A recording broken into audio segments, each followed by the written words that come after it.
It is the outermost layer of plant. Sir recording on कर दीजिए। हाँ on करे अभी जस्ट। ठीक है, ये आउटर लेयर है प्लांट का। Main function, its main function is protection। ठीक ना, प्रोटेक्शन है, प्रोटेक्शन अगेंस्ट व्हाट, ठीक ना, प्रोटेक्शन अगेंस्ट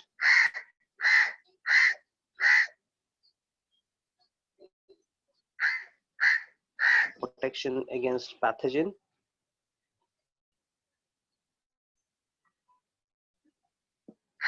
डेसिकेशन और वाटर लॉस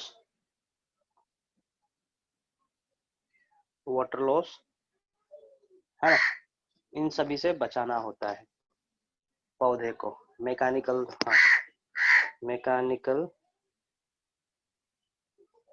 इंजरी, ठीक ना, इन सभी चीजों से पौधे को बचाना होता है। तो कौन बचाएगा? एपिडर्मल सेल बचाना है। ओके, एपिडर्मिस इसको प्रोटेक्ट करेगा। Then epidermis cell or epidermal cell present throughout the plant except at the stomatal aperture. I am repeating again, epidermal layer, epidermal cell is present throughout the plant body except at the aperture. Okay, stomatal aperture में नहीं रहेगा, लेंथिसल्स area में नहीं रहेगा, है ना। okay,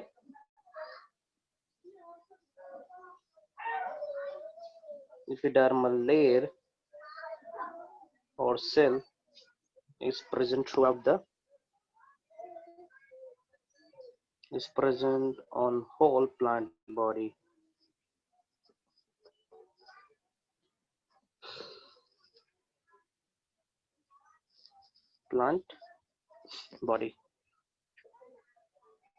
Except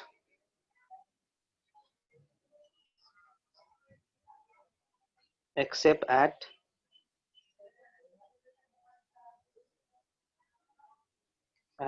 the stomatal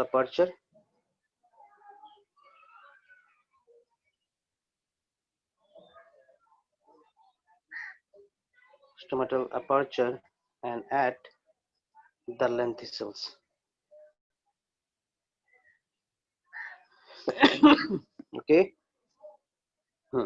ये रहा एपिडर्मल लेयर, है ना। एपिडर्मल सेल्स जो होते हैं थोड़े इलोंगेटेड होते हैं, लंबे होते हैं थोड़े से, इस तरीके से। As compare to other cells, the epidermal cells are quite elongated, लंबे होते हैं थोड़े,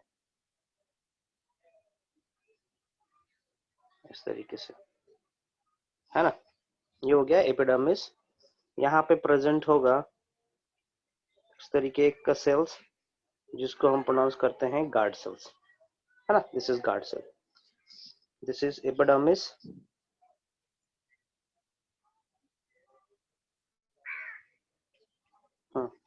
ये है गार्ड सेल्स,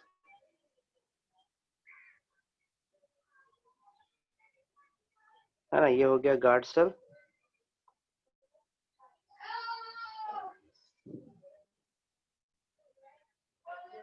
है ना। इसके ऊपर एक परत जमा हुआ रहता है, that is non cellular. okay, one non-cellular protective layer is present over here.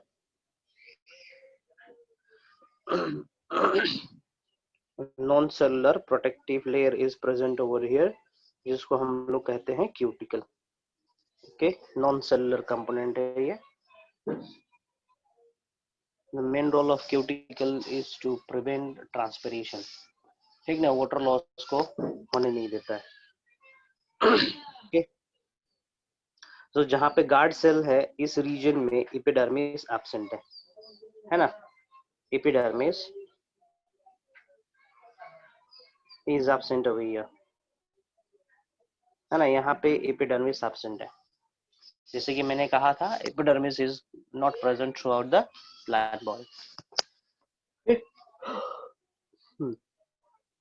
इसके नीचे सेल्स होंगे, ठीक है, इसके नीचे सेल्स होंगे जिसको हम लोग कहते हैं कॉर्टेक्स। पैरेनकाइमेटा सेल्स होंगे। ओके, एपिडर्मिस सेल्स का जो मॉर्फोलॉजी होता है वो हम बता रहे हैं। एपिडर्मिस सेल आर elongated, है ना। elongated मतलब थोड़े से लंबे होते हैं, ठीक है। elongated and over it waxy substance is present,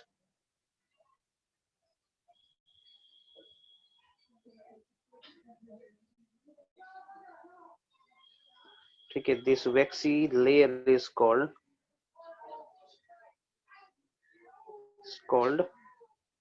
cuticle, ठीक है, इसको क्यूटिकल कहेंगे। And what is the role of cuticle? Prevent the loss of water. Question आता है, the role of cuticle is to prevent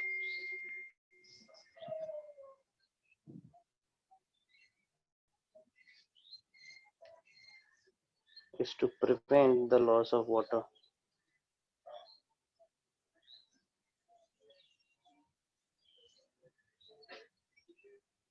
ठीक है, फिनिश। ओके, ये हो गया एपिडर्मल टिश्यू सिस्टम। नेक्स्ट बना रहे हैं हम यहाँ पे ground tissue system. Ground tissue system, okay. Ground tissue system ये वो टिश्यू सिस्टम है जो कि ऑर्गन्स के बीच के गैप्स को भरता है। सॉरी, ऑर्गन्स में गैप्स प्रेजेंट रहते हैं, है ना, एपिडर्मिस के अलावा, जाइलम फ्लोएम के अलावा, तो उस गैप को भरता है ये। Ground tissue system फिल्स the gaps in organs.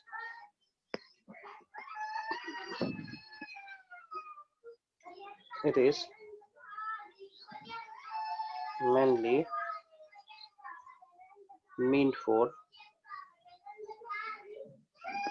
filling the gap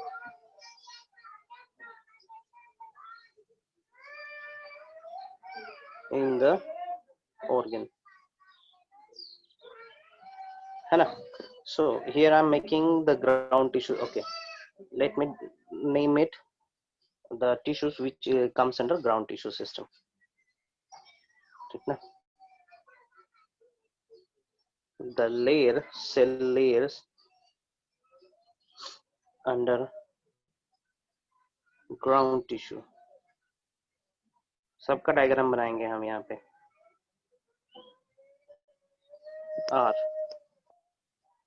ठीक ना, कॉर्टेक्स, ठीक है, cortex layer,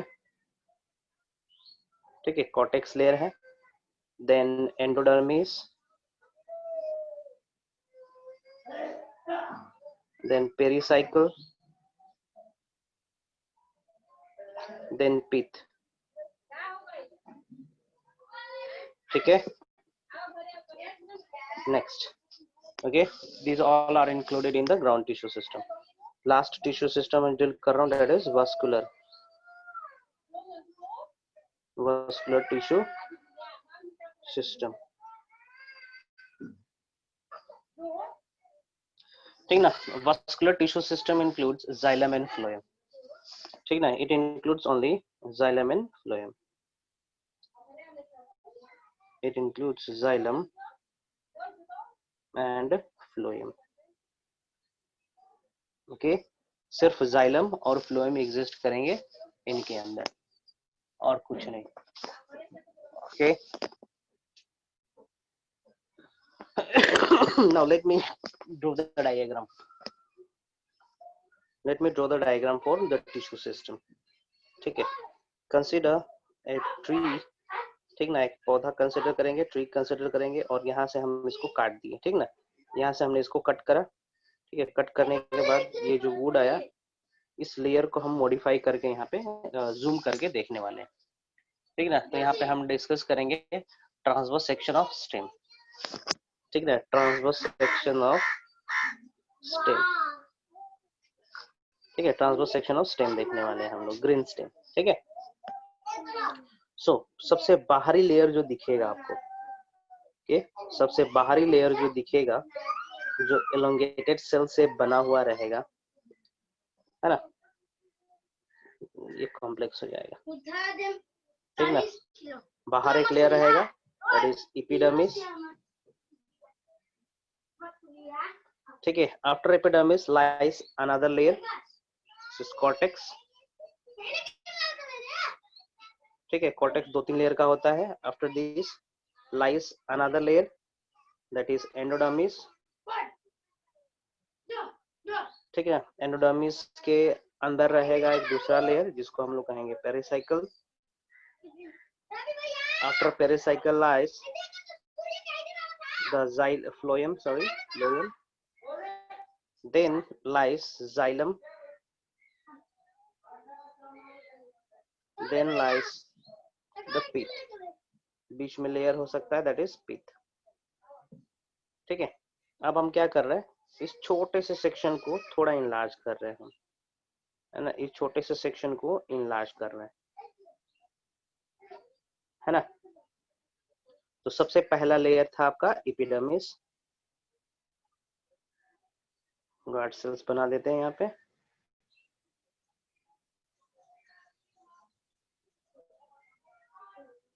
okay, epidermis, done.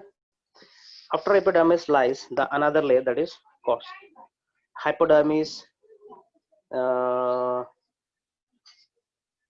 हाँ, कॉर्टेक्स रीजन हो जाएगा ये। यहाँ पे पेरेन्काइमेटा सेल्स हो सकते हैं, स्क्लेरेन्काइमेटा सेल्स होंगे। दिस लेयर में बी 2, 3 और 4 सेल लेयर, है ना।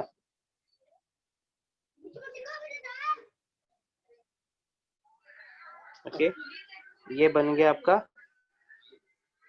Cortex, this region is cortex, ठीक है। The upper layer is the epidermis, है ना। पेड़ के बाहरी पोर्शन से हम लोग अंदर की तरफ जा रहे हैं, ठीक ना। The first layer which we will encounter, that is the epidermis, followed by cortex. Done. After cortex lies another layer that is called endodermis. This is endodermis. It is continuous. है ना, हायर क्लासेस में जानेंगे कि इस endodermis के ऊपर एक strip present रहता है ऑफ सिबिरीन, ठीक ना, सिबिरीन which is impervious to water, ठीक है। impervious to water कहने का मतलब होता है पानी को अलाउ ना करना, ठीक है। So this layer is called endodermis, okay, इसको एंडोडर्मिस कहेंगे, है ना। ओके, इसके ऊपर एक स्ट्रिप प्रेजेंट रहता है which don't allow the water to penetrate through, इसको हम लोग कहते हैं Casparian strip. So this is important with respect to Olympiad and other entrance exam, ठीक ना। इसको हम लोग प्रोनाउंस करेंगे कैस्पेरियन स्ट्रिप, ठीक है, कैस्पेरियन स्ट्रिप बोलते हैं इसको, ये जो ब्लू वाला लेयर बना था, है ना। Okay, endodermis again this is the part of ground tissue. After this lies the another layer, that is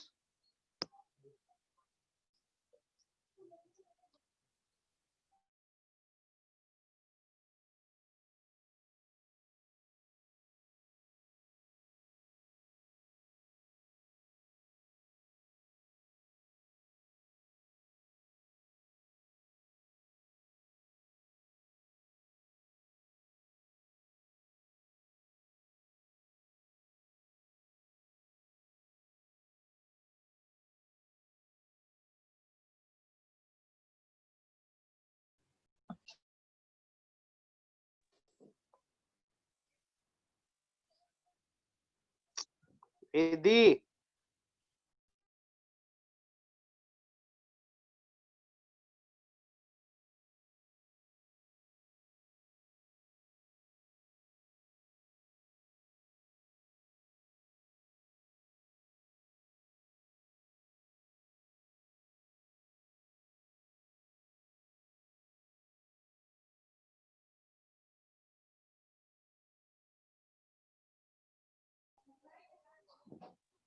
screen देख पा रहे हैं कि नहीं आप लोग? यस। ओके, हाँ, इस पतले से लेयर को हम लोग पुकारेंगे पेरिसाइकिल। ठीक है, this is pericycle. After pericycle, हाँ, this is also part of ground tissue system. ठीक है, आफ्टर दिस लाइज, ठीक है, after this lies the phloem. ठीक ना, फ्लोएम पैचेस के फॉर्म में रहेगा जी। ठीक ना, पैचेस के फॉर्म में रहेगा। This is phloem. Phloem, it exists in the form of patches. Later on, as the tree becomes older, this patches turns into a ring. है ना? So ये जो टिश्यू सिस्टम में बना रहा हूँ, this is termed as or known as or called as the vascular tissue system, including phloem. है ना? यहाँ पे एक पतला सा लेयर प्रेजेंट हो भी सकता है, नहीं भी हो सकता है। ठीक ना, इसको हम लोग कैम्बियम कहेंगे। This is called कैम्बियम, है ना? एक प्रकार का डोरमेंट टिश्यू है ये। हाँ, after this lies another tissue that is called xylem. Innermost layer में जो रहेगा that is xylem, इसको xylem प्रोनाउंस करेंगे। हाँ, below this, इसके अंदर जो सेल्स प्रेजेंट रहेगा इसको हम लोग पीथ कहेंगे, है ना? यहाँ पे भी सेल्स प्रेजेंट रहना है, इसको हम लोग या तो पेरिसाइकिल का सेल्स कहें या फिर रे पैरेन्काइमा कहें, है ना? These all are part of ground tissue system. जो व्हाइट कलर से हम यहाँ पे बना रहे हैं, these all are the part of white ground tissue system, इस तरीके से। ठीक है, the innermost region, this is called pith। ठीक है, पित्त नहीं, पित्त, PIT आप लोगों ने देखा होगा वेसल्स के अंदर, ट्रकीज के अंदर, वहां पे लिखा हुआ था pith, PIT, pit, but here it is pith, the innermost region, है ना? तो देखेंगे इसी चीज को हम थोड़ा इनलार्ज करके बनाए हैं यहाँ पे। The outer is epidermis, epidermal system खत्म यहाँ पे। Next is the ground tissue. Ground tissue includes the cortex, the endodermis, the pericycle, and the pith, है ना? Whereas in the vascular tissue system, only two type of tissue system or tissue exist, that is phloem and xylem. हाँ, this cambium can also be included in vascular tissue system. Okay, कोई doubt? TS of dicot stem. The diagram which we are able to see on your screen is actually the diagram of transverse section of dicot stem. Okay, कोई सवाल करेगा इससे अभी तक के lecture से? No? Shreya, you do you have any question on this? No, sir. Do you have any question on this? No question, sir. Okay, no question. Then I'm moving forward. Okay, then I'll start animal tissue. ठीक है, animal tissue start कर रहे हैं तब हम। Fine, okay. Plant tissue से किसी को डाउट?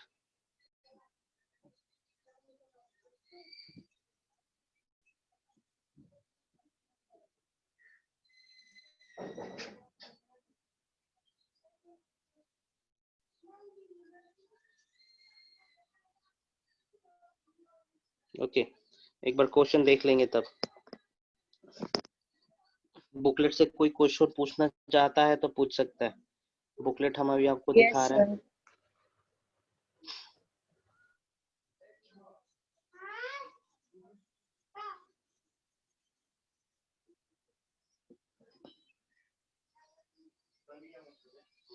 आप लोगों के पास भी बुकलेट है, you can go through that booklet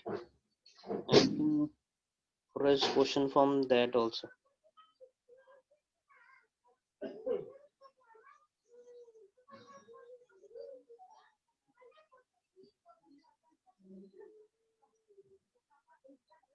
Okay.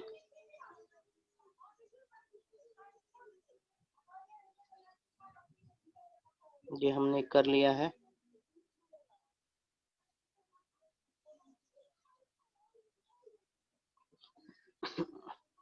Okay, cork और बार्क के बारे में हम नहीं बताए हैं, क्वेश्चन में आएगा तो हम बताएंगे। क्वेश्चन देखें जरा, go through the question once, solve करने की कोशिश करें, डाउट होगा पूछेंगे।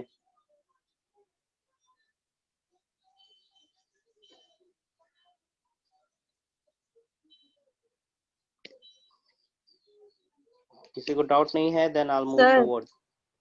हाँ बोलेंगी। सर बुकलेट में लिखा हुआ है कि the outer wall of epidermis of aerial parts of plant is deposited with cutin.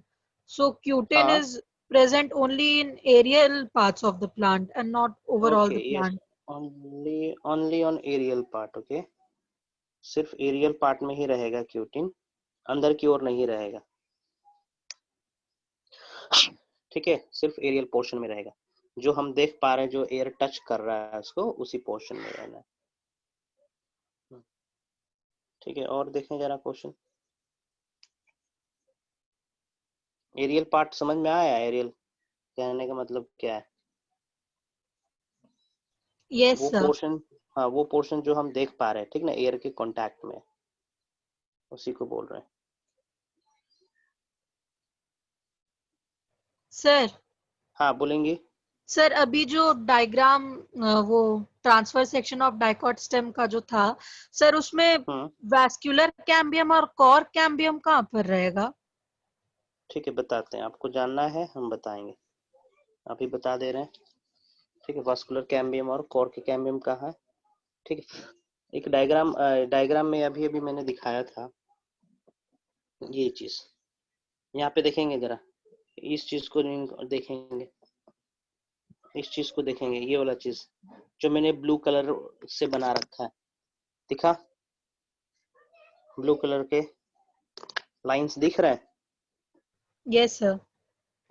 ठीक है, this blue colour line is actually the vascular cambium. Okay, ये वास्कुलर कैम्बियम है। आगे चल के it will give rise to secondary xylem and secondary phloem. ठीक है, आगे चल के ये ही सेकेंडरी जाइलम और सेकेंडरी फ्लोएम को जन्म देगा। करेक्ट? ठीक है, ठीक है। नाउ अब बताते हैं हम वास्कुलर कोर के कैम्बियम। ये तो था आपका वास्कुलर कैम्बियम। ठीक है, कोर कैम्बियम के बारे में बता रहा हूँ। कैम्बियम है, यहाँ पे लिख रखे हैं ना cambium. This is actually known as the vascular cambium since it is present in vascular bundle, इसलिए इसको प्रोनाउंस करेंगे हम लोग वास्कुलर कैम्बियम। करेक्ट? ओके, हाँ, कम हियर। ये जो कॉर्टेक्स रीजन देख पा रहे होंगे आप लोग अपने स्क्रीन पे, कॉर्टेक्स रीजन। ओके, हाँ, okay, this cortex cells undergoes dedifferentiation. This cortex cells undergoes dedifferentiation. I'm using a term, dedifferentiation. Dedifferentiation.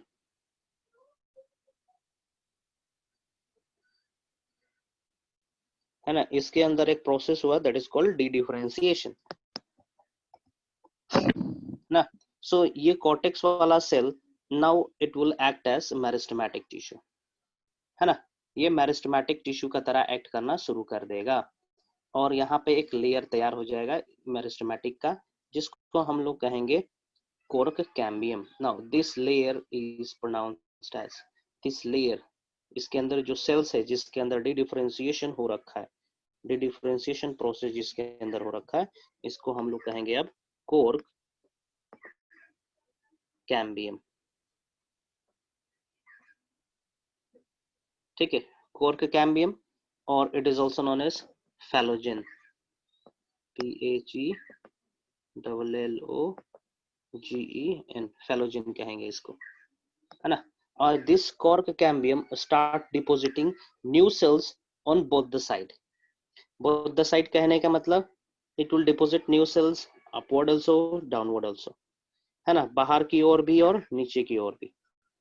नीचे की ओर जो सेल्स डिपोजिट होंगे, नए नए सेल्स डिपोजिट होंगे यहाँ पे, these cells are pronounced as secondary cortex, 2 degree cortex कहेंगे इसको, है ना। और उसके ऊपर, Sir, ठीक है, sir, please repeat again. हाँ हाँ, यस टेल मी, बोलेंगी। Sir, वो deposit वाला please repeat again. डिपोजिशन वाला कहाँ, डिपोजिशन अभी तो शब्द मैंने यूज करा ही नहीं। वन ऑफ द नहीं, मुझे आप कॉर्टेक्स, बोले वन जो ऑफ द, नेशंस होंगे नीचे डिपॉजिट होंगे, हाँ तो उसका हाँ, वर्ड क्या था? Okay, secondary cortex, secondary cortex, secondary cortex, let me write secondary cortex, ठीक है, इसको सेकेंडरी कॉर्टेक्स कहेंगे, ठीक है। और बाहर वाला जो सेल आएगा, इधर की ओर जो सेल्स डिपॉजिट होगा, दे आर कॉल्ड फेलोजेन,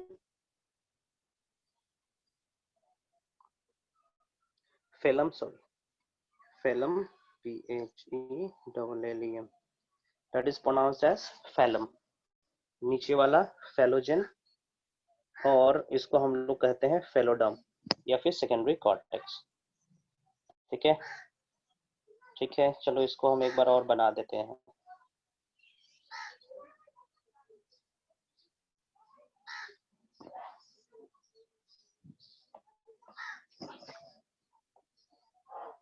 यहाँ पे हम बनाते हैं,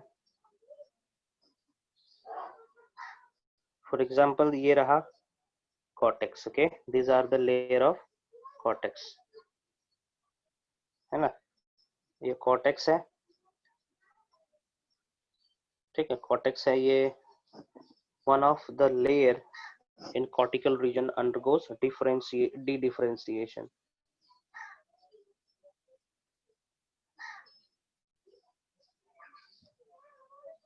ठीक है, डी डिफरेंशिएशन हुआ इसके अंदर, डी डिफरेंशिएशन के चलते ये सारे के सारे सेल्स मेरिस्टेमेटिक हो गए, है ना। डी डिफरेंशिएशन के चलते इस कॉर्टेक्स सेल्स का नाम अब बदल जाएगा into phellogen, okay, this phelogen is now a meristematic tissue.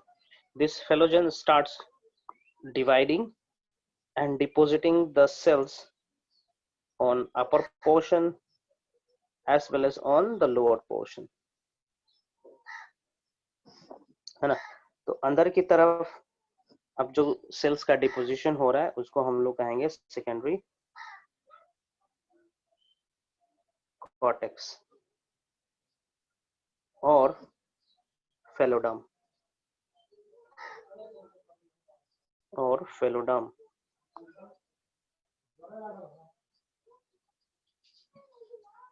ठीक है। और अपर वाला लेयर, इस लेयर को हम लोग कहेंगे फेलम, ठीक है। This upper layer is pronounced as phellem. कुछ पता चला,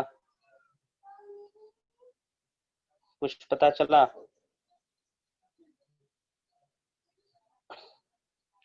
कोई डाउट?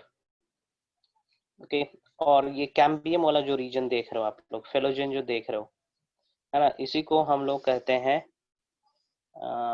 कॉर्क। क्या कहेंगे इसको? कॉर्क कहेंगे।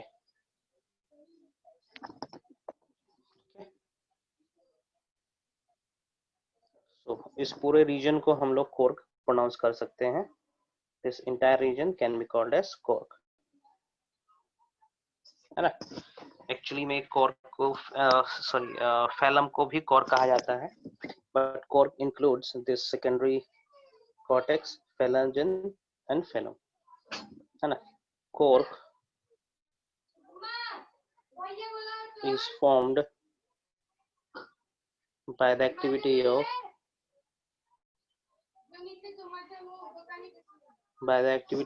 Phellogen, okay. फेलोजेन की एक्टिविटी से क्या बनता है? कॉर्क बना। And you know the use of cork, it is impermeable to water, okay, it is impermeable to water, it do not allow the water to pass, hardly जलते समय ये बहुत जल्दी जलता भी नहीं है, है ना। वाटर होल्डिंग कैपेसिटी भी नहीं है इसके पास, इंसुलेटर की तरह एक्ट करता है। तो आपने देखा होगा बहुत सारे स्पोर्ट्स टूल्स बनता है इस कॉर्क से, है ना। बैडमिंटन का शटल देखे होंगे आप लोग, जिसको आप लोग कॉर्क कहते हैं, है ना। वो कॉर्क के पीछे देखेंगे एक लकड़ी, सॉफ्ट लकड़ी प्रेजेंट रहता है, वो सॉफ्ट लकड़ी बना हुआ रहता है कॉर्क से। हेमोपैथिक के दवाइयाँ जो होती हैं, उनके जो ढक्कन होते हैं, कैप्स होते हैं, वो कैप्स बने हुए रहते हैं कॉर्क से। शैंपेन बॉटल्स का जो कैप होता है, that is made up of cork. Okay, बहुत सारे वाइन बॉटल्स है जिसका ढक्कन कॉर्क से ही बना हुआ रहता है। Okay, cork is used to make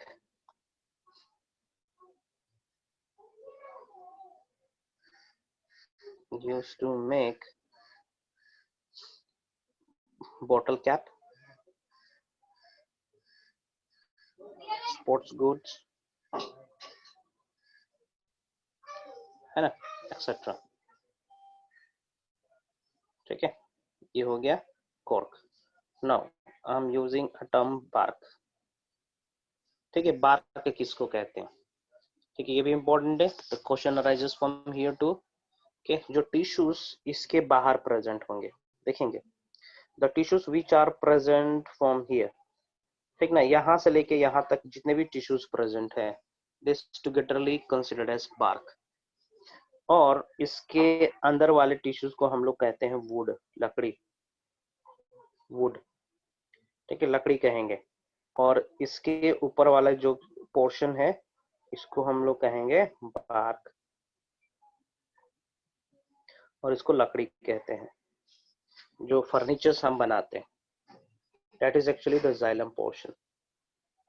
ठीक है, bark, bark means what?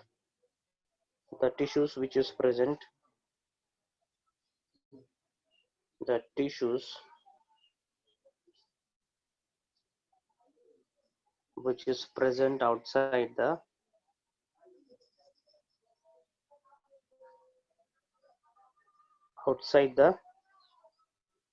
which is present outside the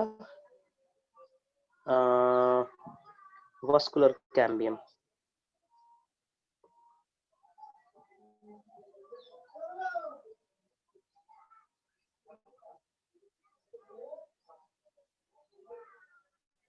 है ना, जो टिश्यूज वस्कुलर कैम्बियम के बाहर की तरफ प्रेजेंट रहेंगे, उसको हम लोग कहेंगे वस्कुलर कैम्बियम, आउटसाइड बार्क कहेंगे उसको। ठीक है, बार्क सॉफ्ट रहता है, इसका कोई यूज नहीं है ना, फर्नीचर्स बनाते समय लकड़ी का ही यूज होता है। सो बहुत बार क्वेश्चन आता है, what is bark? So bark is the outer layer of the और द टिश्यूज right form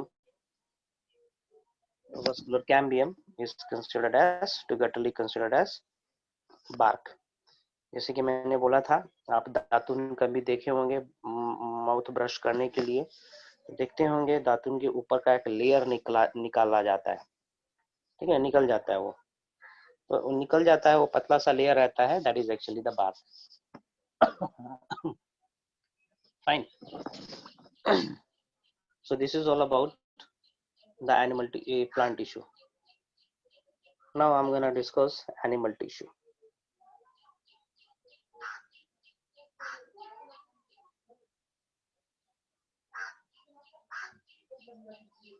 ठीक है,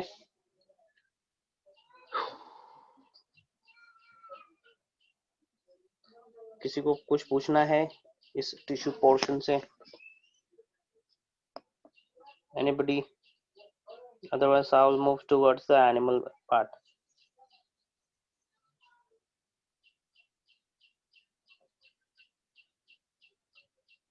वो हम बुकलेट से ही डील करेंगे ज्यादातर, एनिमल टिश्यू वाला पोर्शन। सर, हाँ बोलेंगे। सर एक्सरसाइज में क्वेश्चन था, interfascicular cambium is an example of. हाँ, this is an example of secondary meristematic tissue, कहाँ है, कौन सा क्वेश्चन है? सर इसके बाद वाला पेज, क्वेश्चन नंबर 4। क्वेश्चन 4 कि 14? 4। पेज नंबर कौन सा है? This is interfascicular cambium is an example of secondary meristematic tissue. Okay, interfascicular cambium और इंट्राफेसिकुलर कैम्बियम यहाँ होता है, देखेंगे। For example this is xylem. Okay, ये है जाइलम, ठीक है, दिस इज जाइलम। जाइलम के ऊपर एक लेयर प्रेजेंट रहेगा, ठीक है, ये है ना, और इसके ऊपर प्रेजेंट रहना है फ्लोएम, इसके ऊपर प्रेजेंट रहेगा phloem. This is phloem, xylem, ये हो गया आपका वस्कुलर कैम्बियम, है ना, ये वस्कुलर कैम्बियम है। धीरे धीरे क्या होता है, ये वस्कुलर कैम्बियम एक कंटिन्यूअस स्ट्रक्चर बना लेता है। ओके, ये हम सर्कल बनाए, ये सर्कुलर स्ट्रक्चर होता है। ओके, सभी जगह अंदर की तरफ जाइलम होंगे, यहाँ जाइलम होगा, यहाँ जाइलम, यहाँ जाइलम, फ्लोएम बाहर की ओर इस तरीके से रहेंगे, है ना, ठीक है, बताइए। सो धीरे धीरे क्या होता है, ये जो वस्कुलर कैम्बियम है सिर्फ इसी स्ट्रक्चर के अंदर प्रेजेंट है, vascular cambium. This particular vascular cambium is called intrafascicular vascular cambium, ठीक ना। इसको हम क्या प्रोनाउंस करेंगे, इंट्रा फेसिकुलर कैम्बियम, ठीक है, the cambium which is present between the xylem and phloem, ठीक ना, ऑन अ रेडियस। धीरे धीरे क्या होता है, ये वस्कुलर कैम्बियम एक रिंग का फॉर्मेट लेगा, धीरे धीरे ये भी एक्सपांड होगा, है ना, ये भी एक्सपांड होगा दोनों तरफ से और एक रिंग बना लेगा। सो यहाँ पे जो वस्कुलर कैम्बियम आया, ये वाला वस्कुलर कैम्बियम, दो जाइलम, दो वस्कुलर बंडल के बीच में, इसको हम लोग कहेंगे इंटरफेसिकुलर वस्कुलर कैम्बियम।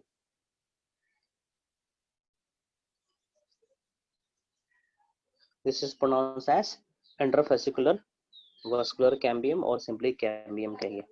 तो यहाँ पे क्या है, इंटरफेसिकुलर ना, हाँ, इंटरफेसिकुलर मतलब ये इसी के बारे में कहा जा रहा है, ठीक है, इसी के बारे में कहा जा रहा है।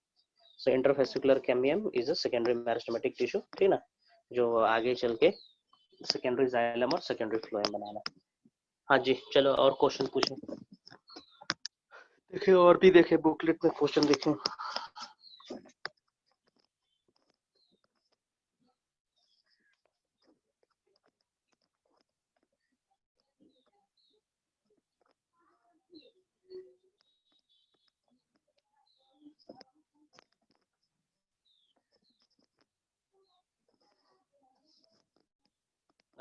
अपना बुकलेट देखें।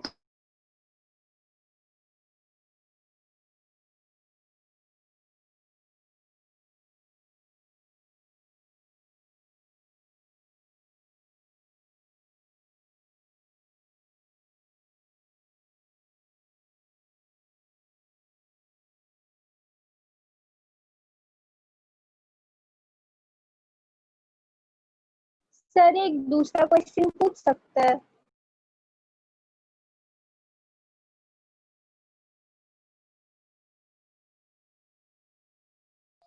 हाँ पूछो, या you can ask. Sir mesokaryotic cells क्या होता है, मतलब how are they different from eukaryotic and prokaryotic sales?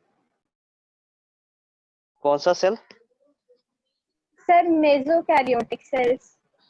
ठीक है, मेसोकैरियोटिक सेल्स एक एक प्रकार का प्रॉपर्टी है यार, ये है ना, मेसोकैरियोटिक सेल्स ये अलग ही अजीब सब प्रकार का सेल होता है, नॉर्मल उसका मॉर्फोलॉजी नहीं रहता है, ठीक है। कहाँ पे ये टर्म देखने को मिला है तेरे को? सर एक भैया बोल रहे थे, वो बोले there are 3 types of cells, prokaryotic, mesokaryotic and eukaryotic. उसके बाद कुछ बताए नहीं इस पे, तो हम सोचे थे पूछ लेंगे। हाँ, ये आता है तुम्हारे इसमें, मेसोकैरियोन्स कहते हैं इसको, इसमें आता है यार, ये फंगस वाले में आता है मेसोकैरियोन्स करके, है ना, जिसका सेल डिवीजन के दौरान कुछ अजीब सा इवेंट होता है, ठीक है, दैट इज कॉल्ड मेसोकैरियोन्स।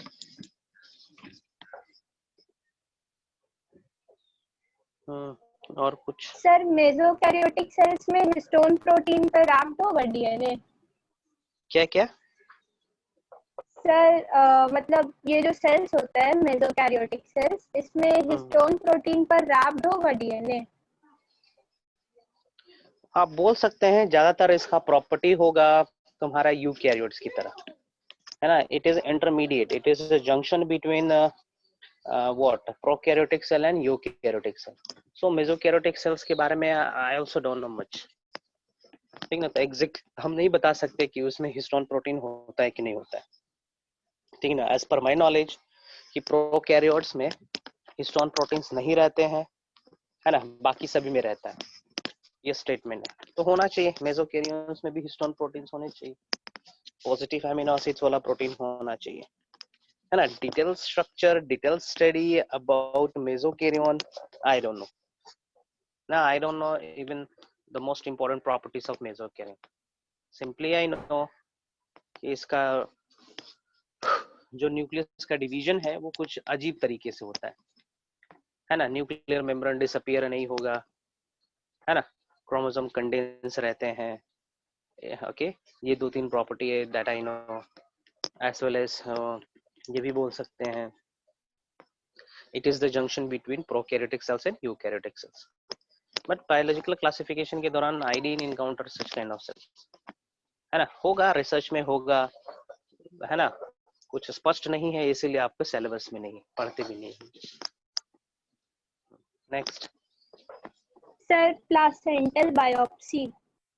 अरे यार, कहाँ से तुम लोग ना इधर उधर से टर्म सुनता है और बायोलॉजी टीचर को पढ़ता है। आजा बायोलॉजी सर से पूछते हैं, नहीं बताएंगे। सर, वो मतलब हाँ? एक सर थे, वो बोले थे ना कि किसी भी इंसान के प्लेसेंटा से एक नया बॉडी पार्ट निकाल सकते हैं। सर ऐसे दैट इज थोड़ी किसी के, टोटिपोटेंसी, हाँ तो सर दैट इज ऐसे थोड़ी किसी टोटिपोटेंसी। के प्लेसेंटा से किसी और का और मतलब हाथ अरे या यार, पैर किसी बना और का देंगे। थोड़ी। अब तुम्हारा ऑर्गन बनाना है तो जब तुम वुम्ब में थी तो तुम्हारा प्लासेंटा को प्रिजर्व करना चाहिए था, है ना।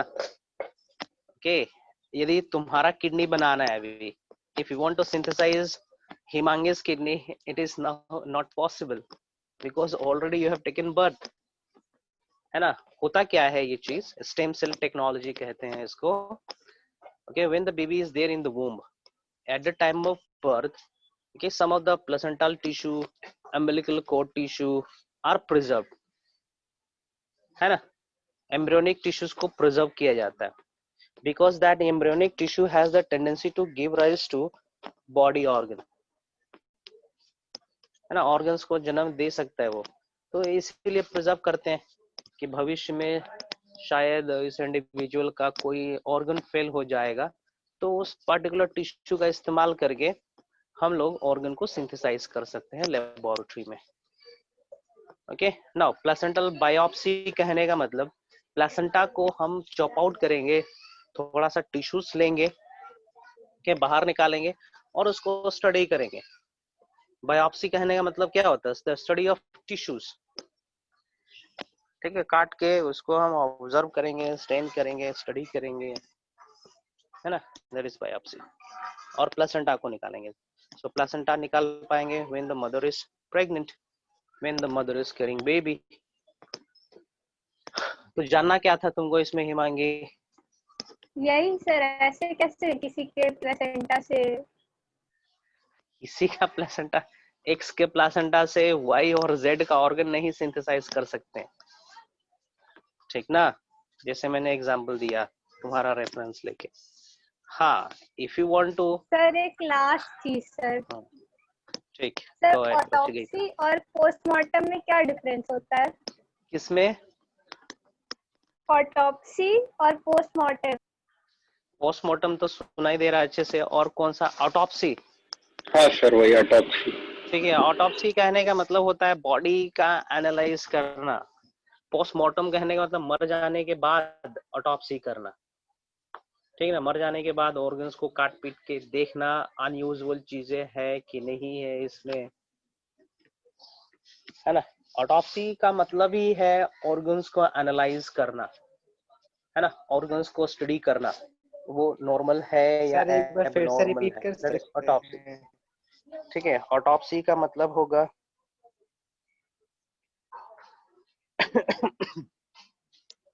ठीक है, लिखना चाह रहे हो क्या अभी ऑटोप्सी का मतलब?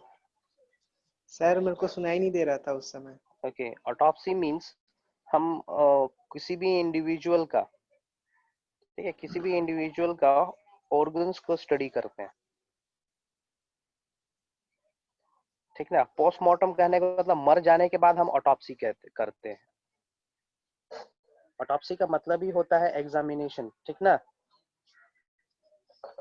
ठीक है,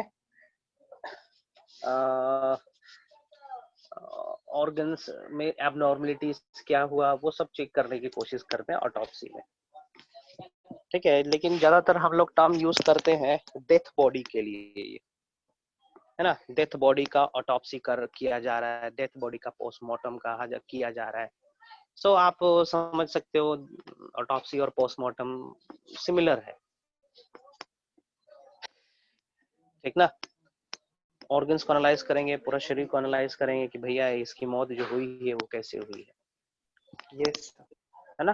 तो पोस्टमार्टम आप बोल सकते हैं नॉर्मल भाषा में, और उसी को बायोलॉजिकल टर्म में बोलेंगे कि हाँ भैया इसका ऑटोप्सी करना है, ठीक है। कारण ढूंढना है कि ये बायोलॉजिकल बॉडी डेथ क्यों कर गया, मर क्यों गया, कैसे मरा। ये लोग तुम कहाँ से सुना है पहले ये बताओ। सर उसके बायोलॉजी पोस्टमार्टम तो सर हम सुशांत सिंह राजपूत वाले कॉन्टेक्स्ट में सुने, और ऑटोप्सी सर एक हॉरर मूवी था उसमें सुने थे। या तुम लोग आज क्लास हुआ था, तुम दोनों ही कैसे सुन लिए? सर क्या? तुम दोनों कैसे सुने? अरे सर हम बोल रहे थे ना, तब सानिध्य सुन लिया कि हम ऑटोप्सी बोल रहे हैं। अच्छा okay okay okay okay okay, ठीक है। Both are similar, okay, same रहता है ऑटोप्सी एंड क्या है पोस्टमार्टम, ओके, दोनों सेम, ठीक है। हाँ, यदि आपको पूछना था तो इसके बीच में डिफरेंस पूछना चाहिए था, ठीक है। ऑटोप्सी क्या होता है और बायोप्सी क्या होता है ना। सर बायोप्सी तो हो गया टिश्यूज का, मतलब एनालाइज कर रहे टिश्यूज को, और ऑटोप्सी हो गया ऑर्गन्स को। ठीक है, डेथ के बाद वाला होता है, ठीक है। ऑटोप्सी में पूरा बॉडी को, और पूरा बॉडी में जितने भी ऑर्गन होंगे, मतलब इसे बल्क फिनोमिनन, ठीक ना। ये बल्क फिनोमिनन है, इसमें हम पूरे शरीर के ऑर्गन्स को जांचेंगे, ठीक है ना। ये बल्क मेथड हो गया तुम्हारा ऑटोप्सी। बायोप्सी में क्या करते हैं, एक पर्टिकुलर ऑर्गन के सेल्स को ही हम जानेंगे, ठीक ना। स्पेसिफिकली बायोप्सी स्पेसिफिकली एक पर्टिकुलर ऑर्गन का होना, ऑटोप्सी पूरे शरीर का होना, ठीक है। ठीक है, आगे बढ़े आगे बढ़े। बहुत हॉरर मूवी देखा है तुम लोग के पास नेटफ्लिक्स का सब्सक्रिप्शन आ रखा है ना, इसीलिए।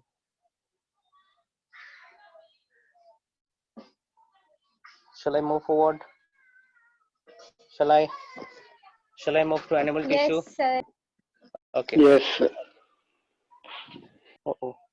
हाँ, एनिमल टिश्यू को ब्रॉडली कैटेगराइज करा गया है 4 में 5 भागों में, ठीक है। किसी में 4 दिया, किसी में 5 दिया है ना। देखते हैं आप लोग के सिलेबस में कितने पोर्शन में डिवाइड कर रखा है इसको, है ना।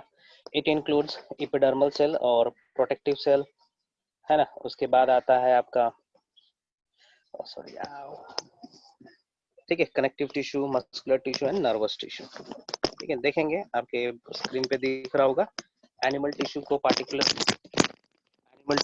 पार्टिकुलरली कैटेगराइज करा गया है 4 भागों में यहाँ पे।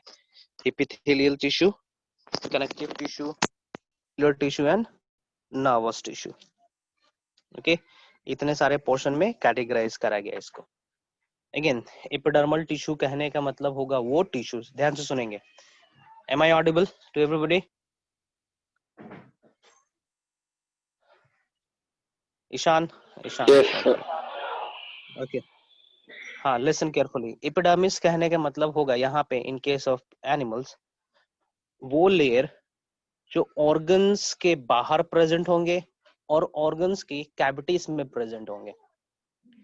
ठीक है, ठीक है, ठीक है, ठीक है, ठीक है। Consider a hollow water ball, water bottle. ठीक है, वाटर बॉटल कंसिडर करेंगे या फिर सिंपली कंसिडर करेंगे मग। ठीक ना, तो मग के बाहर एक लेयर प्रेजेंट है। ठीक है, आउटर लेयर को हम एपिडर्मिस बोल सकते हैं और मग के अंदर भी तो ओपन एरिया है ना, वो किसी स्पेस को टच कर रहा है कि नहीं, तो वहां पे भी एपिडर्मिस प्रेजेंट होगा, वहां पे भी एपिडर्मिस प्रेजेंट होगा।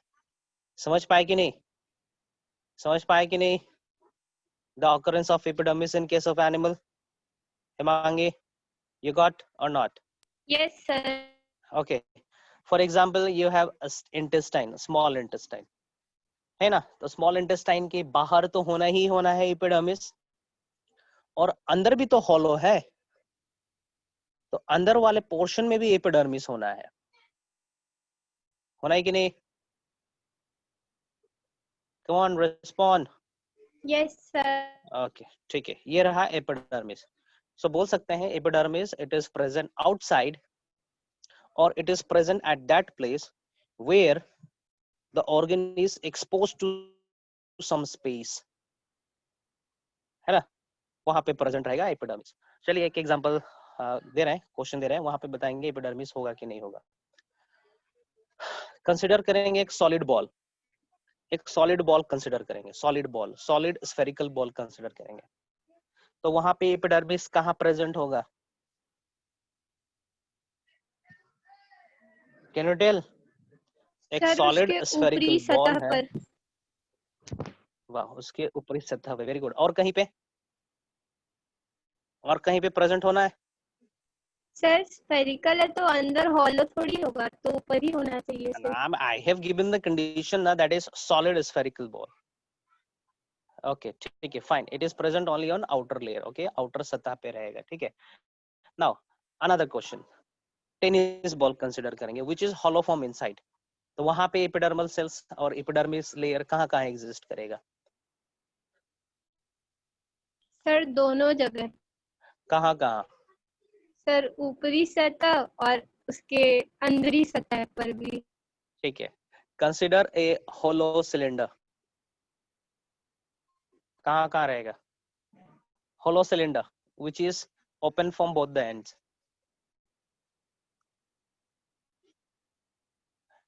कौन कौन, कहाँ कहाँ कहाँ रहेगा?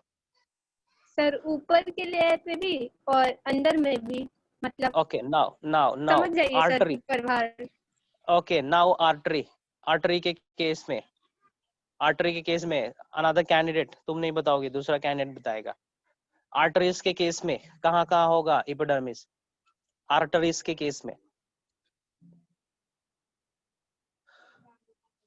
दूसरा कोई बताएगा? कहाँ गया ये, बाकी लोग कहाँ है? इन case of artery, come on, in case sir of ऊपर के आर्टरी। लेयर में रहेगा। हाँ, वेरी गुड, ऊपर के लेयर में रहेगा और सर और कहीं? नहीं रहेगा। हाँ हाँ हाँ, सर अंदर भी होना चाहिए ना, ब्लड अंदर फ्लो भी करता है। रहेगा। ओके, अंदर भी रहेगा।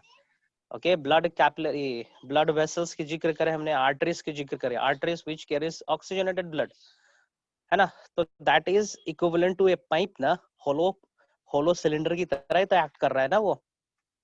तो बाहर पोर्शन में भी एपिडर्मिस होना है ना, अंदर पोर्शन में भी एपिडर्मिस होना है। Okay, now Himangi, in case of fallopian tube, हाँ sir. Himangi, in case of fallopian tube, sir बाहर भी अंदर भी, क्योंकि सर वेरी वो गुड, अंदर से भी तो हॉलो रहता है। ठीक ठीक ठीक ठीक है। इन केस ऑफ ओवरी,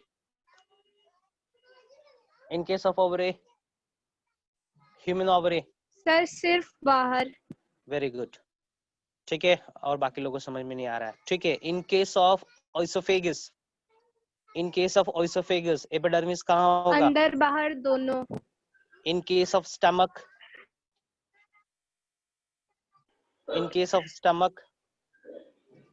अंदर और बाहर अंदर और बाहर दोनों होना चाहिए। ओके गुड, ठीक है, दोनों लेकिन सर तरफ रहेगा। अंदर में तो म्यूकस होता है ना। हाँ, that is mucus is the epidermis. Okay, mucus cells वहां पे एपिडर्मिस कहलाएगा। ठीक है, वो तो फंक्शन हो गया ना म्यूकस सिक्रेट करना, इसलिए उस पर्टिकुलर एपिडर्मिस को हम लोग म्यूकस कह रहे हैं। फाइन, ठीक है। Yes sir. ओके, चलिए। सो एपिडर्मिस लेयर प्रेजेंट रहेगा सॉलिड ऑर्गन के बाहर, और यदि ऑर्गन होलो है तो प्रेजेंट रहेगा बाहरी पोर्शन पे भी, as well as it will present inside the inner layer also, है ना। The main function of epidermis is protection, पहला फंक्शन है प्रोटेक्शन। यदि मॉडिफाइड हो गया है तो इसका फंक्शन हो जाएगा सिक्रेशन करना, है ना, सिक्रेट करना, कुछ एंजाइम सिक्रेट करना, म्यूकस सिक्रेट करना, है ना, ये फंक्शन हो जाएगा। ओके, ऑयल सिक्रेट करना, ये सब फंक्शन हो जाएगा मॉडिफाई हो गया तो, है ना। यदि क्या बोलेंगे, एब्जॉर्प्शन के लिए है तो अपना सरफेस एरिया बढ़ा लेगा, सरफेस एरिया बढ़ाएगा तो एब्जॉर्प्शन का काम करेगा, क्योंकि मैक्सिमम उसका लेयर किसी एब्जॉर्बेबल सब्सटेंस को इनकाउंटर कर रहा होगा, एब्जॉर्प्शन का काम करेगा, है ना। कुछ कुछ एपिथेलियल लेयर्स मॉडिफाई हो जाएंगे और वो तुम्हारे स्पेशल सेल की तरह करेंगे, दैट में produce germs that may produce gamete, है ना, गैमेट भी प्रोड्यूस कर सकते हैं। ठीक है, जर्मिनल एपिथेलियल कहते हैं, which is present in testis and ovary. okay, germinal epithelial layer कहते हैं। Epithelial layer generally single celled layer होते हैं, सिंगल सेल लेयर के होते हैं जनरली, है ना, इलोंगेटेड होते हैं। ओके, वो ग्रो किए हुए रहते हैं, listen carefully, epithelial cells grow किए हुए रहते हैं एक नॉन सेलुलर स्ट्रक्चर के ऊपर। Come on, listen carefully what I am saying. Epithelial cells grows over a non-cellular component that is called basement. That is called basement. Okay, tell me one thing. Have you ever seen the construction of house from the very initial stage? Have you ever seen anybody? किसी को देखे हो घर बनाते हुए शुरुआत में एकदम जो सबसे पहला ईंट जला जाता है ना मकान बनाते समय? Yes, sir. किसने देखा है? Okay, you have seen. क्या किया जाता है? हाँ, सबसे पहले क्या किया जाता है, वो जो सीमेंट और रेत से मिला हुआ जो मिक्सचर होता है उसको रखा जाता है सरफेस पे, मिट्टी के ऊपर, देन वी पुट ब्रिक्स ना, then we put bricks. Yes, sir. So here consider that brick as the epithelial layer, consider that brick as epithelial layer, और जो सीमेंट बालू का जो लेयर हमने दे रखा है ना उसको आप बेसमेंट की तरह समझोगे। That basement is non-cellular component, है ना, that is simply cluster of biomolecules. के कॉम्प्लेक्स बायोमोलिक्यूल्स है, उसके ऊपर एपिथेलियल सेल्स ग्रो कर रहे हैं। कोरिलेट करें आप, है ना, एपिथेलियल सेल्स सिंगल सेलर के होते, सिंगल सेल्ड लेयर के होते हैं, and that grows over a basement membrane that is non cellular component. चलिए आगे बढ़ते हैं।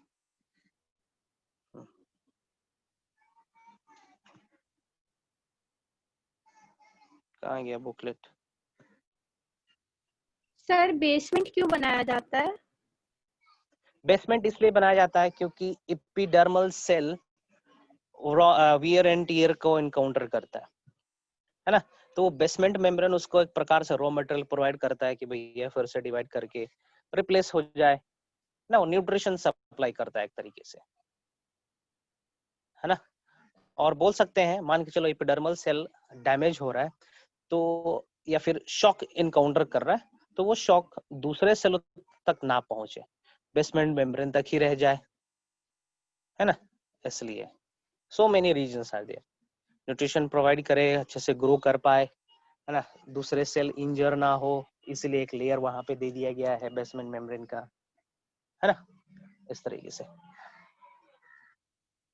Okay, epithelial cells, epithelial cells का फंक्शन हो जाएगा प्रोटेक्शन, कीड़े मकोड़ों, जैसे आप देख पाओगे, स्किन देखेंगे, अपना हाथ देखेंगे, तो वहां पे जो आप लेयर देख पा रहे होंगे, है ना, skin, that is made up of epithelial cell. Protection काम है उसका। ओके, सिक्रेशन, जैसे कि आपने कहा सर स्टमक के अंदर तो म्यूकस प्रेजेंट रहता है, yes, that mucus is actually the cell of epithelial layer. It has got modified to secrete mucus, है ना, तो सिक्रेशन भी करते हैं, एब्जॉर्प्शन भी फंक्शन है इसका। Okay, you know microvilli and villi, everybody knows about microvilli and villi, है कि नहीं? Yes, sir. Yes. अच्छा, okay, what is the function of microvilli and villi? Sir, Absorption, increase the surface area. surface area, so that it can absorb the substance to the Absorption maximum of extent. food. Okay, yes, absorption function हो गया epithelial का, है ना। चलो छोटा थोड़ा थोड़ा हम ब्रीफ इंट्रोडक्शन दे रहे हैं कनेक्टिव टिश्यू का भी। ओके, कनेक्टिव टिश्यू यदि बोलेंगे हम लोग तो बोल सकते हैं कि ये, हाँ बोल सकते हैं कि ये क्या करेगा, ऑर्गन्स के बीच की गैप्स को भरेगा। जैसे मैंने बोला था ना, ground tissue in case of plant, it function was to fill the gap present inside the organ. उसी का तरह कनेक्टिव टिश्यू, है ना, कनेक्टिव टिश्यू क्या करेगा, ऑर्गन्स के बीच के गैप्स को भरेगा, ठीक ना, फिलिंग का काम करता है। It is of several types like areolar connective tissue, जिसके अंदर आएंगे tendon and ligament, most important, ठीक ना। लिगामेंट का फंक्शन होता है एक बोन को दूसरे बोन से कनेक्ट करे, वाइल टेंडन का फंक्शन होता है कि वो मसल्स और बोन को कनेक्ट करे, है ना। एडिपोस का फंक्शन होता है कि ऑयल को स्टोर करके रखे, फैट को स्टोर करके रखे शरीर में। Skeletal system, it is of two type, bone and cartilage, एक सॉफ्ट होता है और एक हार्ड होता है। Fluid connective tissue, fluid which is in viscous form, move करते रहता है हमारे शरीर में, है ना, जिसका मेन फंक्शन होता है ट्रांसपोर्टेशन।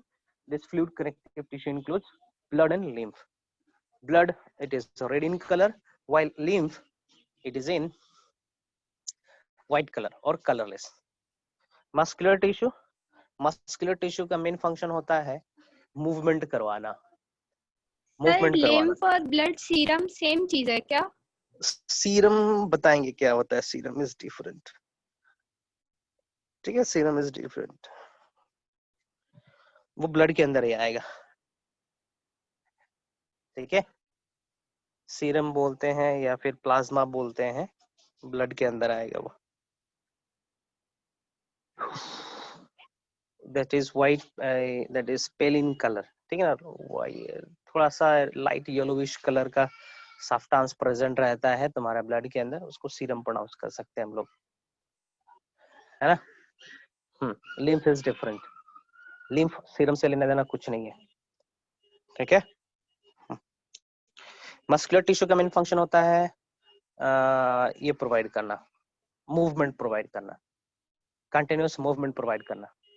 सो मस्कुलर टिश्यू प्रेजेंट रहता है फ्लाइट मसल्स में, जहाँ पे चलने उलने में मदद करता है वहां पे, as well as it is present in some involuntary and voluntary organs, okay, वहां पे exist करते हैं। beside this मसल से बना हुआ है हमारा हार्ट, जो कंटिन्यूअसली पंप करता है, that is a special muscle, cardiac tissue, everybody knows, है ना। उसके बाद है नर्वस टिश्यू, इकलौता टिश्यू है जिसके अंदर कोई फर्दर क्लासिफिकेशन नहीं है, थोड़ा सा होता है classification on the basis of shape and function, कुछ खास नहीं है वो, है ना। सो नर्वस टिश्यू का फंक्शन ही है कि ये ब्रेन बनाए, स्पाइनल कॉर्ड बनाए, दैट इज नर्वस सिस्टम बनाए, है ना। नर्वस सिस्टम दो प्रकार के होते हैं, सेंट्रल नर्वस सिस्टम और पेरिफेरल नर्वस सिस्टम। इसका मेन फंक्शन होता है स्टोरेज करना, इंपल्स को भेजना, है ना, एक जगह से दूसरी जगह, बस यही फंक्शन होता है नर्वस टिश्यू का, ठीक है। ये थोड़ा ब्रीफ हो गया सभी के बारे में। Now I am coming to the epithelial tissue in detail. As I said, epithelium मतलब द अपर लेयर, है ना। Okay okay okay, go through this line, the nature of epithelial, जो मैं बोला हूं वही सब लिखा हुआ है इसके ऊपर, कम ऑन गो थ्रू। किसी को पूछना है पूछेंगे? Come on, come on, come on, come on, come on. I'm giving you 5 minutes. Go through these lines, and if you're facing any doubt, ask me immediately. जल्दी करेंगे, delay नहीं.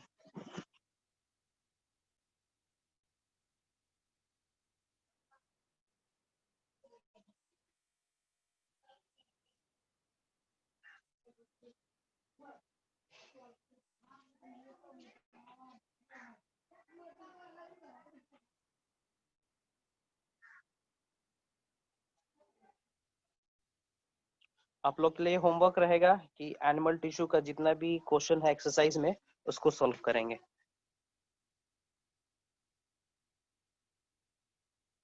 Sir animal tissue animal या plant? Plant. Plant का करेंगे, ठीक है, animal का नहीं करेंगे. हाँ, सब लोग जगा हुआ है इसका मतलब. गुड. हम ही सो रहे हैं सिर्फ ना.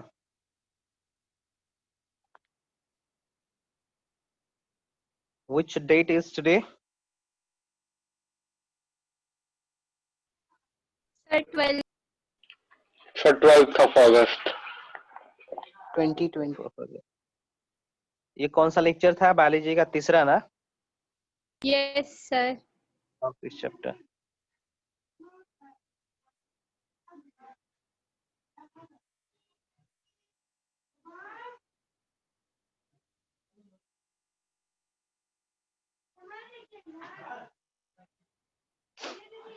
गो थ्रू. पूछो लास्ट वाला. देखो, epithelial cell lie on a delicate non-cellular basement membrane which contains a special form of matrix protein called collagen protein. Specifically ये collagen protein ही नहीं रहता है, और भी बहुत कुछ प्रेजेंट रहता है उसके पास, है ना. सिर्फ प्रोटीन ही नहीं है, है ना, और भी कुछ कुछ होते हैं उस एरिया में. कार्बोहाइड्रेट भी प्रेजेंट रहता है.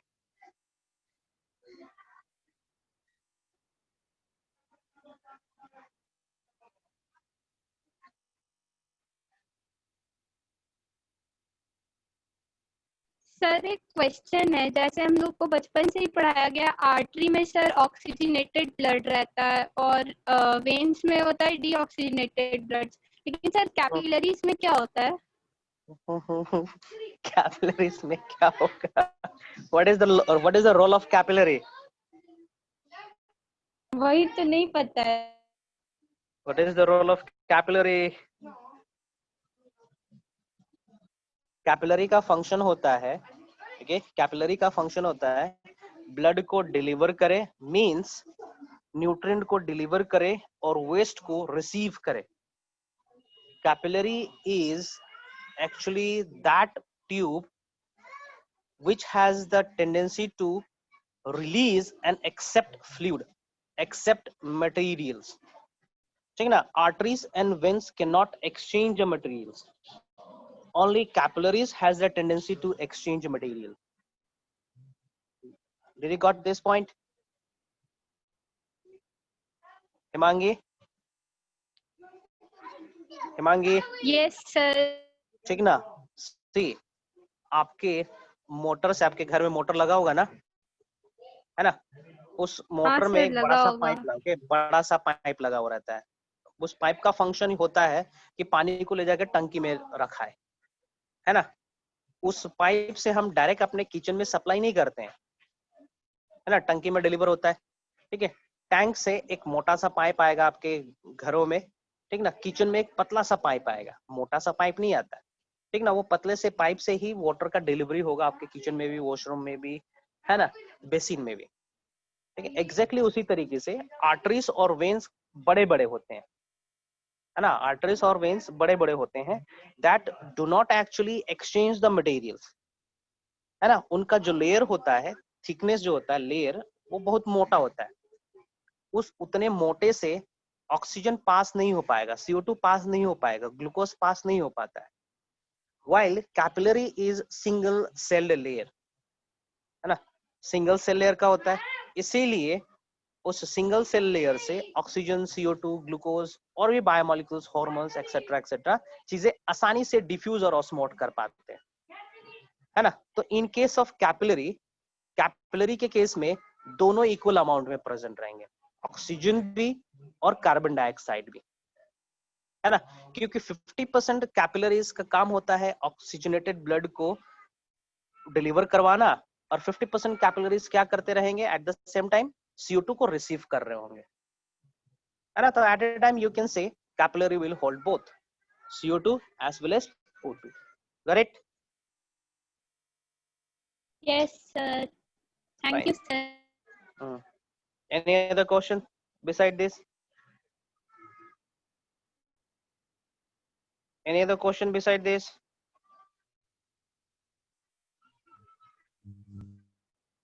नहीं ना?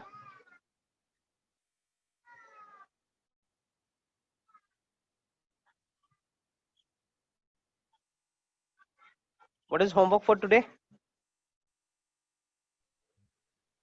श्रेया, क्या है जी Sir, आज के लिए homework? plant cell. Solve the questions.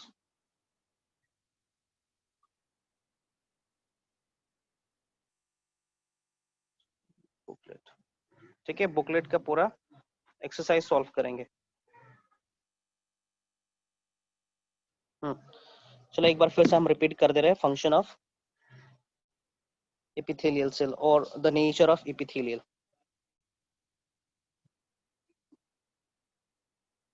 देखेंगे, we have 1 minute. I'm revising fast. It is the simplest tissue. It is protective tissue of the animal body. Always rest upon underlying connective tissue.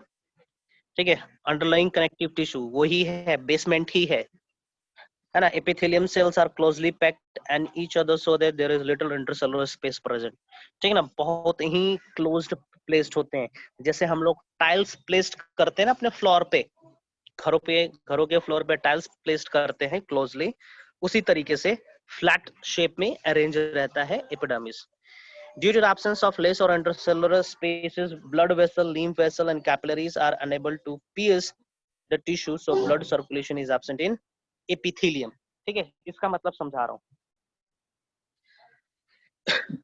Okay, इसके बीच में intercellular spaces, due to absence or less intercellular spaces, blood vessel, lymph vessel, and capillaries are unable to pierce the tissue. So blood circulation is absent in epithelium. कुछ सही नहीं लग रहा है। Okay, तो इसका मतलब यही है, समझेंगे इस तरीके से। एपिथेलियल लेयर एक्सपोज्ड एरिया में प्रेजेंट रहता है ना। एपिथेलियल के बाहर इन्वायरमेंट प्रेजेंट रहेगा, ल्यूमेन प्रेजेंट रहेगा, है ना। अब मान के चलो कि एक पतला सा लेयर है, उतना स्ट्रॉन्ग भी नहीं है, और यदि इसके पास हम ब्लड वेसल्स को लेकर आएंगे और ब्लड वेसल्स के अंदर प्रेशर ज्यादा होता है ना, तो वो ब्लड लीक करना शुरू करेगा कि नहीं करेगा? आप सिंपली बताइए। ब्लड वेसल्स है ना, ब्लड वेसल्स है जिसके अंदर 100 mm और 120 mm ऑफ Hg से ब्लड फ्लो कर रहा है ना। अब मान के चलो उसको हम एकदम सरफेस पे लेकर आ रहे हैं, स्किन के जस्ट ऊपर लेकर आ रहे हैं, तो ऑब्वियसली थोड़ा सा भी खरोच लगेगा तो पंचर होगा कि नहीं होगा? ब्लड वेसल्स हो जाएगा ना। तो इसीलिए एपिथेलियल लेयर तक ब्लड वेसल्स नहीं आता है, लेकिन एपिथेलियल लेयर तक न्यूट्रिएंट्स आ जाता है, क्योंकि वो भी लिविंग सेल है, दे नीड न्यूट्रिशन, है ना, they need oxygen, they need something to carry out their released CO2, है ना। ये सब हम डिस्कस करेंगे लिम्फ वाले सेक्शन में, कैसे रेगुलेट होते हैं, कैसे एक्सचेंज करते हैं अपने गैसेस को, है ना। मेरा कहने का मतलब है हर एक एपिथेलियल सेल तक ब्लड कैपिलरीज नहीं आता है। जैसे मिल्कमैन आपके घरों में मिल्क सप्लाई करने के लिए आता है, उस तरीके से ब्लड वेसल्स हर एक एपिथेलियल सेल्स तक नहीं गया हुआ है। Beside this, each and every epithelial cells receive the nutrients. How they receive the nutrients, I will tell you in the later part of the chapter, है ना। So चूंकि ये बहुत पतले होते हैं, उतना प्रेशर एग्जिस्ट क्या बोलेंगे रेजिस्ट नहीं कर पाएंगे, इसीलिए इसके पास, है ना, ब्लड कैपिलरीज नहीं आता है। हाँ देखो, hence cell depends on their nutrient for their nutrient on underlying connective tissue. लिखा हुआ है यहाँ पे. It covers most organ and cavities within the body. It also form a barrier to keep different body systems separate. Lungs separate हो रखा है heart से, heart separate हो रखा है spleen से, thymus से. That is because of presence of epithelial layer, है ना? Next, epithelial cell lies on delicate, बता चुका हूँ. In the next class, I'll start from here. ठीक है, different types of epithelial से start करते हैं हम.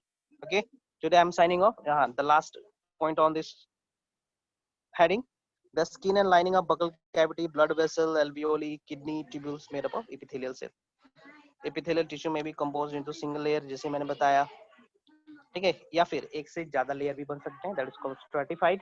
Stratified layers वहां पे होंगे जहां पे ज्यादा प्रोटेक्शन की आवश्यकता पड़ती है, जहां पे हमारा शरीर more prone to wear and tear. ठीक है. So in the next class I will deal different types of epithelial cells. Okay, I'm signing off today. If anybody have any question, please go ahead. पूछेंगे किसी के पास कुछ question है तो.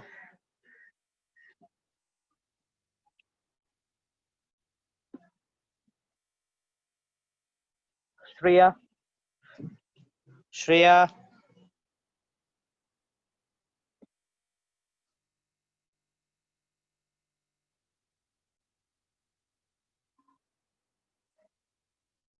Question पूछना है? Then I am signing off.